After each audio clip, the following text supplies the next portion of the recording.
When the Spaniards landed in the islands of Jamaica, Haiti and Cuban territories and reduced the original inhabitants, the Taino, into slavery. The Tainos' numbers dwindled significantly in some Caribbean islands due to being overworked during slavery, and due to certain immune diseases that they succumb. The English colonials also came to the islands, and fought off the Spaniards, but the colonials needed their plantation works to carry on. That's when they brought over enslaved people from Africa, that were sold to them by fellow African slave traders. Some Nigerian history researchers have written stories on the subject of Africans that took part in the trading of the transatlantic slaves, that now have made up a vast amount of Jamaicans, Haitians and Cuban citizens. The first Africans arrived in Jamaica in 1513 as servants to the Spanish settlers. These Africans were freed by the Spanish when the English captured the island in 1655. They immediately fled to the mountains where they fought to retain their freedom and became the first Maroons.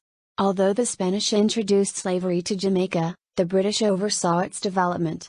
By the end of the 18th century, Jamaica was one of the most valuable colonies in the world, its profitable plantation economy based on the production of sugar through the labor of African slaves. Now to answer the question of who are Jamaicans?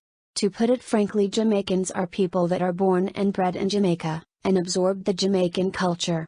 Jamaica are made up of mostly black people, and many Jamaicans have relatives like half-sisters, cousins, fathers or mothers that are mix-eaters or have some forms of admixture in their bloodlines of heritage due to years of intermarriage, while some inherited their mixture from being raped during slavery. Their mixed heritage can be traced to different races, but the majority of its people are black Jamaicans. Authentic Jamaicans are the foundational people of Jamaica with several generations way back, with one or two authentic Jamaican parents, that witness the fundamental cultural developments, such as Coromantee dancehall, dub music, Jonka, new old school jungle, reggae, rocksteady and ska, some of which influenced the first development of the hip-hop culture of America. The percentages of Jamaica are 90% black, some of which are mixed. The other 10% is made up of different races of people.